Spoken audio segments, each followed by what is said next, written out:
Good day, my name is Nikhil Govender, and my student number is 225049193, and this is the COS330 Practical 8 Buffer Overflow demonstration. So the type of buffer overflow that we'll be focusing on today is integer overflow. An integer overflow occurs when a calculation produces a result that exceeds the maximum limit a system can handle for an integer type. Now we'll explain what a wraparound is. In many systems, instead of throwing an error, the number wraps around to the smallest possible value or vice versa. For example, if a system can store values from 0 to 255, adding 1 to 255 results in 0, which is known as wraparound.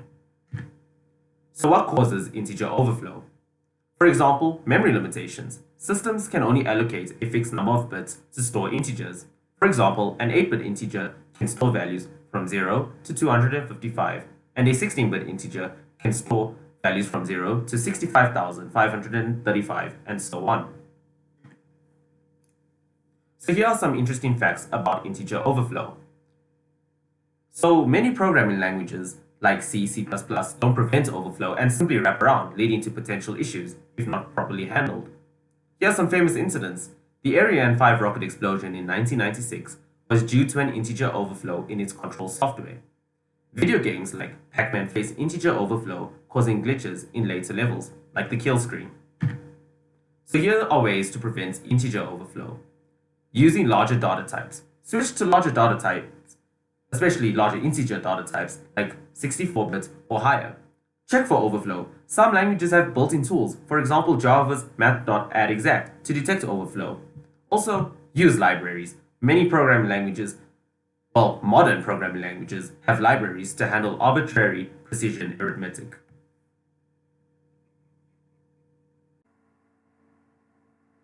In this demonstration, I'll show you how to run a Java program in Visual Studio Code on Ubuntu. We'll be focusing on integer overflow, which occurs when numbers exceed the data type's limit, causing unexpected behavior like wrapping around to negative values. Let's first take a look at the setup. I'm running VS Code on Ubuntu, and I've already installed the Java development kit. Now that we're all set up, let's move on to the code. So what we have here is a simple Java program demonstrating integer overflow. First, it prints the maximum value of an integer. Then we add 1 to this maximum value, which causes an overflow, wrapping it around to the minimum integer value. We also do the same with a byte, which is an 8-bit data type. When the byte exceeds its max value, it also wraps around. So now I'll run the program using VS Code's built-in terminal. Let's compile and run it with these commands.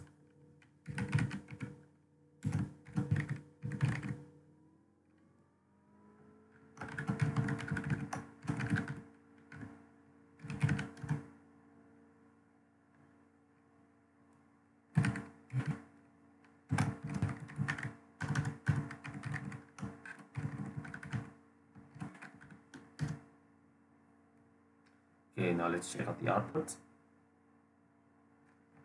So the max value of an integer is 21474836647, and then after adding 1 to the max value, when we add 1 to this maximum value, the result wraps around to the lowest possible value, which is minus 21474836648.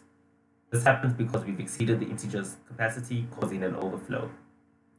So the max byte, the max value of a byte is 127. The byte, which is an 8-bit data type, can hold values between minus 128 and 127. Now, after adding 1 to the max byte value, we end up getting it wraps around to minus 128, demonstrating the same behavior at a smaller scale. So this demonstration illustrates how integer overflow works in Java. When numbers exceed the range that a data type can handle, the result wraps around to the opposite end of the spectrum.